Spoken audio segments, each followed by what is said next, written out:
Occupational Theory, Volume 13, Part 2. Online Class Volume 13-ന്റെ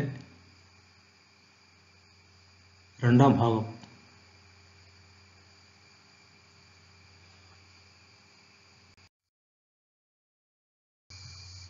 Security Details. ഒരു ഫാക്ടറിയിലെ സുരക്ഷാ സംവിധാനങ്ങൾ. Plant layout and emergency exits.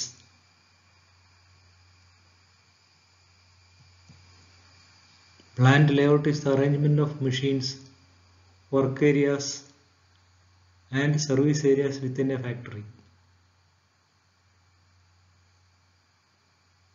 Plant layout എന്ന് പറയുന്ന രേഖ അല്ലെങ്കിൽ drawing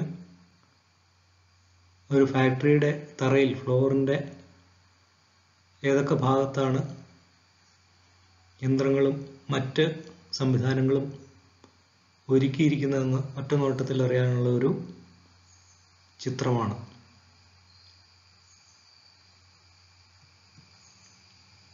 An exit route is a continuous and unobstructed path of exit travel from any point within a workplace to a place of safety.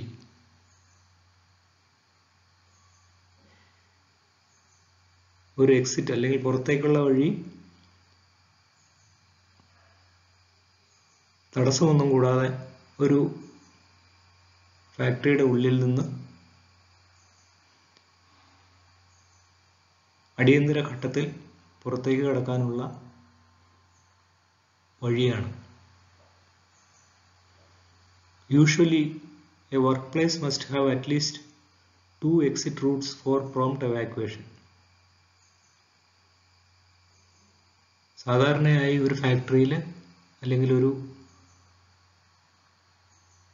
വർക്ക്ഷോപ്പിൽ 2 പുറമേക്കുള്ള വഴിയെങ്കിലും emergency ആവശ്യങ്ങൾക്ക് ആൾക്കാരെ ഒഴിപ്പിക്കുന്നതിനായിട്ടുണ്ടായിരിക്കും.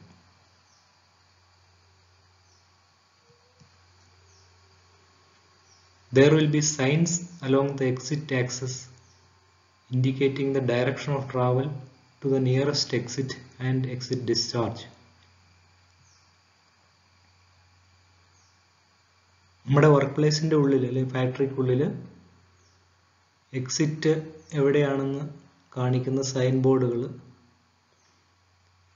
ഇതിലെ നമ്മൾ യാത്ര ചെയ്താൽ അല്ലെങ്കിൽ എങ്ങോട്ട് നാവിഗേറ്റ് ചെയ്താൽ ഏറ്റവും അടുത്തുള്ള അടിയന്തര ആവശ്യത്തിന് പുറത്തേക്ക് ഇറങ്ങാനുള്ള എക്സിറ്റ് ഉണ്ട്. കൂടാതെ എക്സിറ്റിൽ നിന്ന് വെളിയിലേക്ക് എങ്ങോട്ടാണ് എത്തുന്നതെന്നും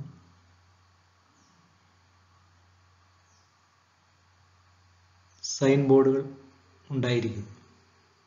അതനുസരിച്ച് അടിയന്തര ആവശ്യഘട്ടത്തിൽ നമുക്ക് ആൾക്കാരെ ഒഴിപ്പിക്കാൻ സാധിക്കും.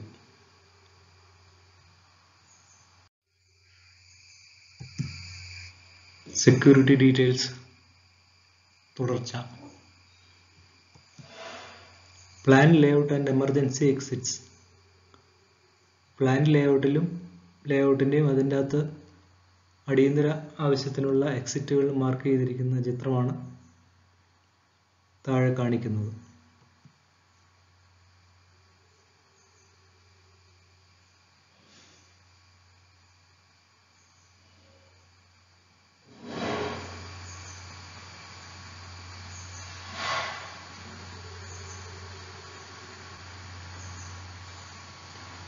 ഈ പ്ലാൻ അനുസരിച്ച് ഒരു ഗാർമെന്റ് യൂണിറ്റിൽ നമുക്ക് എന്തെങ്കിലും അത്യാഹിതം ഫയർ ആക്സിഡന്റോ അങ്ങനെയുള്ള കെമിക്കൽ സ്പിൽ ആക്സിഡന്റോ എന്തെങ്കിലും ഉണ്ടായാൽ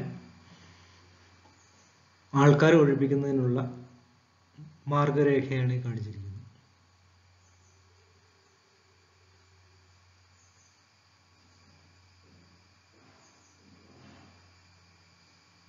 ഇവിടെ പ്രദർശിപ്പിച്ചിരിക്കുന്ന ഒരു ഗാർമെന്റ് യൂണിറ്റിന്റെ സ്റ്റോർ റൂം ആണ്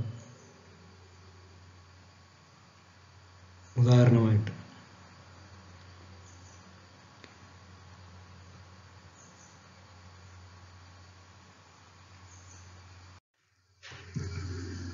Potential accidents and emergency preparedness and response.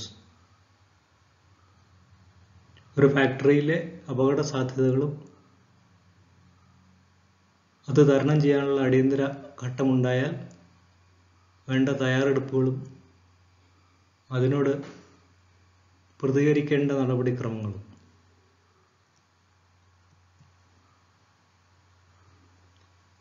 Emergencies can happen even with good systems in place. We need to have detailed procedures on the steps to prepare and respond to an emergency.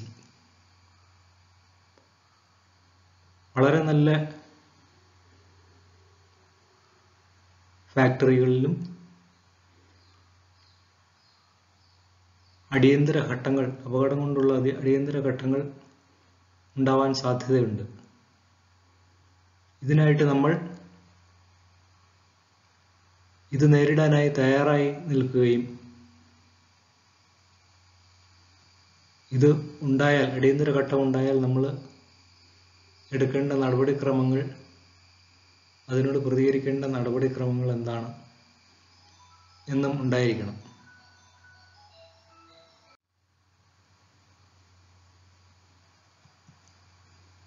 Fire, തീപിടുത്തം കൊണ്ടുള്ള അടിയന്തര ഘട്ടത്തിൽ എന്തൊക്കെ നമ്മൾ ചെയ്യണം, അല്ലെങ്കിൽ അതിനുള്ള തയ്യാറെടുപ്പ് എന്താണ്, അതിനോടെങ്ങനെ പ്രതികരിക്കേണ്ടത് എന്തൊക്കെയാണ്. Firefighting equipment like fire extinguishers, hydrants should be operated by the trained personnel appropriately to put off the fire.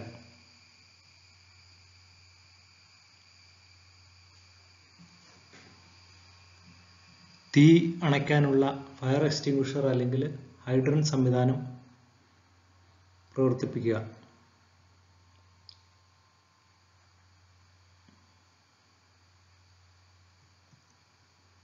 Evacuation.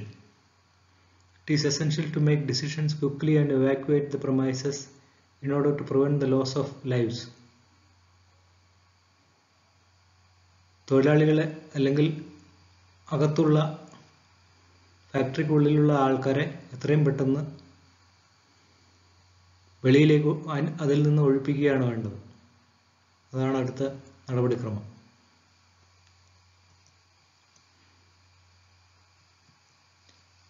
Next, medical aid. Treat all minor injuries with first aid and shift the affected people to hospital immediately.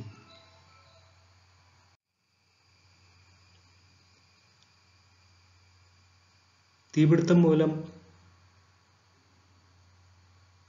ഉണ്ടായ അപകടത്തിൽ പരിക്ക് പറ്റിയ എല്ലാവരെയും first aid കൊടുക്കുകയും അതിനുശേഷം അടുത്തുള്ള ആശുപത്രിയിലേക്ക് എത്തിക്കുന്നതിനും നടപടിയെടുക്കുക. Emergency response team. അടിയന്തര ഘട്ടം തരണം ചെയ്യാനായിട്ട് അല്ലെങ്കിൽ അതിനോട് പ്രതികരിക്കാനായിട്ടുള്ള ഒരു കൂട്ടം ജീവനക്കാരുണ്ടായിരിക്കണം. The purpose of emergency response team is to deal with catastrophic accidents within the company. വളരെ വിനാശകാരിയായ അപകടങ്ങൾ ഉണ്ടാകുന്ന അവസരത്തിൽ അല്ലെ അങ്ങനെയുള്ള അടിയന്തര ഘട്ടത്തിൽ അതിനോട് പ്രതികരിക്കാൻ വേണ്ടിയിട്ടാണ് എമർജൻസി റെസ്പോൺസ് ടീമിനെ തയ്യാറാക്കി നിർത്തിയിരിക്കുന്നത്.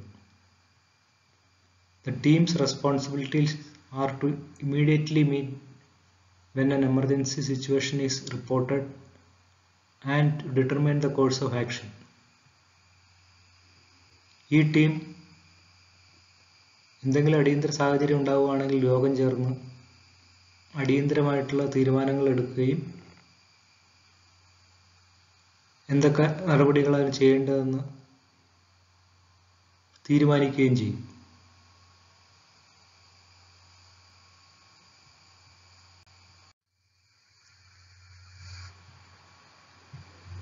Potential accidents and emergency preparedness and response. അടിയന്തര ഘട്ടം തരണം ചെയ്യുന്നതിന് അല്ലെങ്കിൽ ഫാക്ടറിയിലെ അപകടം മൂലം ഉണ്ടാകുന്ന അടിയന്തര ഘട്ടം തരണം ചെയ്യുന്നതിനുള്ള തയ്യാറെടുപ്പും അതിനോടുള്ള പ്രതികരണവും. ഇനി കാണാൻ പോകുന്നത് കെമിക്കൽ സ്പിൽ, രാസവസ്തുക്കൾ കൊണ്ടുണ്ടാകുന്ന അപകടങ്ങൾ തരണം ചെയ്യുന്നതിനുള്ള നടപടിക്രമങ്ങൾ. On evacuation, it is essential to make decisions quickly and evacuate the premises in order to prevent the loss of lives. ഒരു കെമിക്കൽ സ്പിൽ ഉണ്ടായാൽ അല്ലെങ്കിൽ ഒരു രാസവസ്തു എവിടെയെങ്കിലും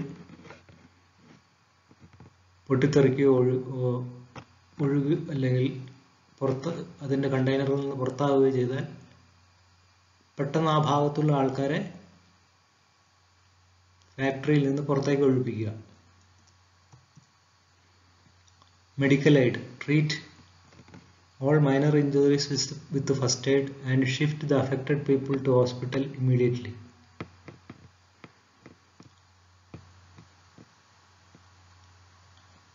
ആക്സിഡന്റ് ബാധിച്ച ആൾക്കാരുടെ മുറിവുകൾ അല്ലെങ്കിൽ ഫസ്റ്റ് എയ്ഡ് നൽകുകയും വളരെ പെട്ടെന്ന് തന്നെ അവരെ അടുത്തുള്ള ആശുപത്രിയിൽ എത്തിക്കുകയും ചെയ്യണം.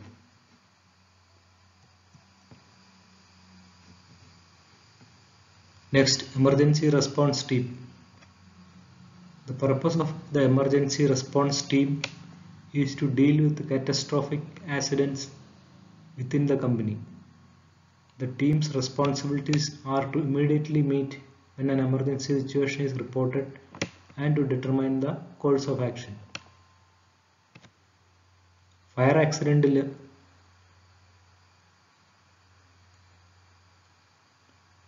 ഉണ്ടായതുപോലെ തന്നെ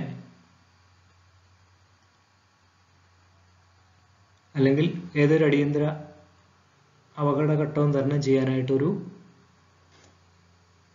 പരിശീലനം ലഭിച്ച